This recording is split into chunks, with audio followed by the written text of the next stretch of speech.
If you're someone who started a Turo fleet and for whatever reason you're not making as much money as you thought that you would, this video is going to be the perfect video for you. Because in this video, I'm going to be breaking down some of the strategies and the things that you can address in order to either A, increase your profit and revenue with your Turo fleet, or B, turn an unprofitable Turo fleet into a profitable one. But before we dive into that, I do want to remind you guys that I have a course, the Car Sharing Masterclass, which teaches you how to start and scale a car sharing fleet with the same business model that I use. In the Car Sharing Masterclass, we teach you everything that you need to know about starting and scaling a car sharing fleet with the exact same business model that I use, and we teach you things like how to buy the right cars and how to determine which cars are the right ones to buy, how to automate your systems and processes, how to navigate damage claims and total losses, and how once these types of incidences occur, you can actually end up profiting at the end of the day. We'll give you tips and tricks on bookkeeping, your LLC, insurance, and one of the newest sections of the course is a chapter on co-hosting, which actually breaks down how you can implement co-hosting in your own fleet and where this really comes into play, as well as some contractual templates that you can use with your own operations. The best part is that I am so confident about the quality of education that you'll receive with the Car Sharing Masterclass that we offer a 30-day robust, no questions asked money-back guarantee. If you're interested in checking it out, there's a link down in the description below, and you can use the code OFFER100 to get $100 off. Now, back to the video. Now, I want to preface all of this by saying you don't have to implement these strategies in order to be profitable at Turo. Like, it is totally possible to have a completely different business model and to still make Turo work for you. You also don't have to implement all of these strategies that I'm going to talk about today. But if you are someone who's struggling to make a profit and you're trying to figure out why this is the case, then these items that I am going to discuss are some of the low-hanging fruit issues that you could address. And for the sake of this video, I'm actually not going to address the car itself as an issue. Because while it is definitely possible for the car that you purchased to be the reason why you're not turning a profit on Turo, it could be that it's the wrong car, you paid too much for it, it's too high of an interest rate. This topic is far too individualized, and for that reason, I don't think it's a productive topic to have in this video. And so while this definitely could be your issue, I'm not really going to address it here. Now, the first thing that you're going to want to look at is your insurance. Insurance is one of the most frequent questions that I get asked about Turo, and people always ask me, hey, how are you able to turn a profit with Turo given the fact that insurance is so costly? And oftentimes these types of questions come from people who are insuring their Turo vehicles on their personal policy, which is very expensive. There are a number of different reasons why you shouldn't insure your Turo vehicles on your personal policy. Of course, liability is one, but price is another. Insurance on a non-Turo friendly policy is going to be significantly more expensive for you because you're paying for coverage that isn't really going to be applied to your car, but it's also coverage that you don't really need. I use ABI-X for my insurance, and they're the company that I always recommend. And to give you some context on the price difference,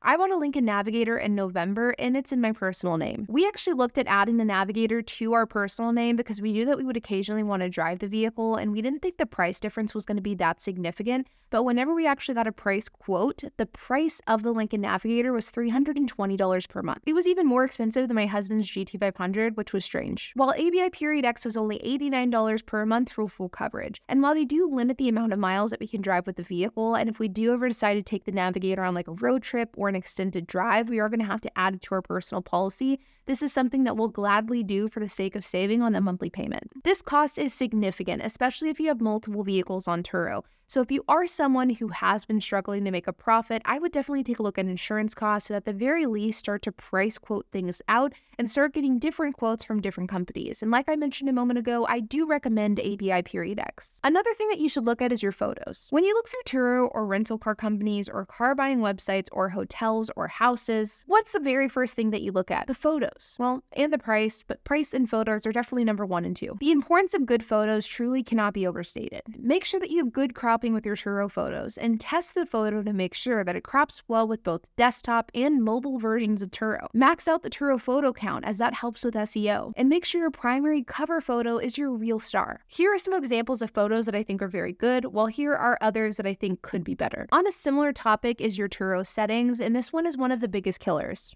I cannot tell you how many times people reach out to me and say, hey, my Turo car is underperforming, or hey, I haven't gotten a booking in a few weeks. Can you please look at my listing and see what I can improve? And how often in these scenarios, it's ultimately due to extremely limited availability. And honestly, this is a hill that I'll die on. I strongly believe that if you want to maximize your earnings on Turo, 24/7 availability is a must. If you have limited availability, multi-hour advance notice, minimum trip length, you are 100% without a doubt missing out on bookings. I guarantee it. And this may not be a bad thing depending on your goals with Turo. I'm not necessarily saying that every single Turo host has to operate their Turo fleet this way. And if you decide that having these settings turned on or implemented the way that you currently have them is worth getting less bookings, then more power to you. I think that that's great. But if building a business and maximizing your revenue is your number one priority, then these are settings that I strongly encourage you to consider to change, because not changing them is ultimately settling for underperformance. Now, I've beat this topic like a dead horse at this point, but for the sake of any new viewers, I'm going to beat it in this video as well, because one question that I get asked all the time regarding 24/7 availability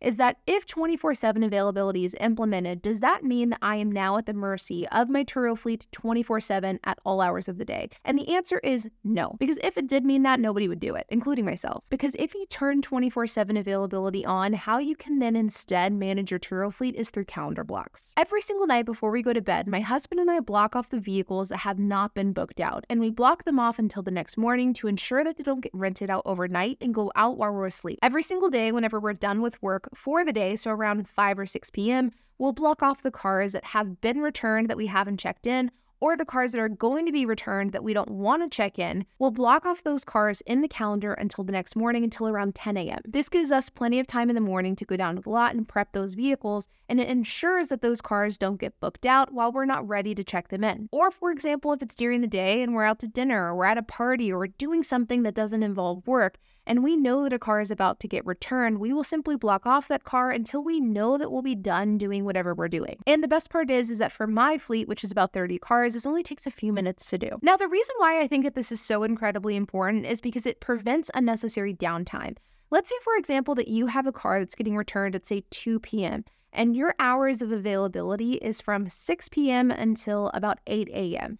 This means that if this car that got returned at 2 p.m., you go down to your lot at 3 p.m., you check it in, you clean it, you prep it for its next rental, but it doesn't have any upcoming rentals and you're expecting it to get booked out. Well, 6 o'clock rolls around and the car hasn't been booked out yet, but because of your availability, that car now isn't going to be booked out until the next morning. So even though the car is prepped, it's ready to go, it will not go out until the next morning because of the fact that your availability prevents that. So this car is now sitting for an additional 14-hour window for really no reason. Instead, what you could do is have 24/7 availability. You'll open this car to be booked out for a longer period of time, and then whenever you go to sleep, you could block it off until that next morning to prevent it getting rented out without you being aware. I'm a firm believer that these blanket policies like advance notice, trip buffer time, operating hours, minimum trip length, they mean that your cars are going to be sitting longer than they should. You can accomplish the same or similar things that these settings accomplish by simply managing your calendar. And as a result of this, you're going to be exposed to a lot more rentals and a lot more money. And I strongly encourage that anybody who's struggling with rentals and isn't performing as well as they thought that they would be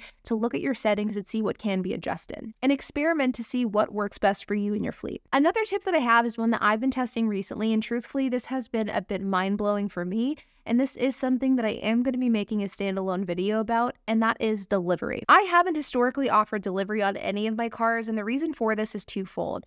Number one, delivery is a pain in the butt. And number two, we haven't historically needed it because our cars get rented out extremely well without it. So why offer something that isn't convenient if we don't need to? But the Lincoln Navigator that I mentioned earlier, it had really been underperforming and we were looking for ways to get more rentals for that car. So we started offering delivery with very strict settings. We have a 2-day advance notice. We deliver both to Dallas Love Field because DFW Airport has banned Turo, as well as a radius of 10 miles from our location. We charge $120 for that delivery, but it is free for 5-day trips or longer. And the results of this have been mind-blowing. Okay, maybe not mind-blowing, but they've been very good. We started implementing delivery in March, and this car has gone out in more rentals in March than it had the previous 3 months combined. And the incredible thing is that we haven't actually done a delivery a single time this month. Though as I'm recording this video, we do have a delivery in 2 days at the airport. We've seen long-term trips, we've seen last-minute trips, we've seen standard week-long trips, we've seen a variety of different trips in the last month, but we have stayed fully booked out. And again, none of them have actually been for delivery. I think by offering delivery, even if it met with strict standards, we boosted ourselves in the Turo algorithm so that not only people who wanted delivery were finding our cars, but people who didn't necessarily need it were as well. And as a result, across the board, we have had a significantly larger amount of rentals for this month. Now, don't get me wrong, I am still in general anti-delivery. I think that Turo hosts default to delivery far too quickly, and I think a lot of hosts do this for too cheap, and thus they're actually losing money on delivery. Or alternatively, you play around with your settings and figure out how you you can offer delivery without actually doing deliveries often. This can be a good tactic to go down if you're somebody who is wanting to get more rentals and you're not finding success with these other avenues that I've talked about in this video. Ultimately, my goal with delivery is to offer delivery, but to do it as little as possible. And so far, my method has worked quite well,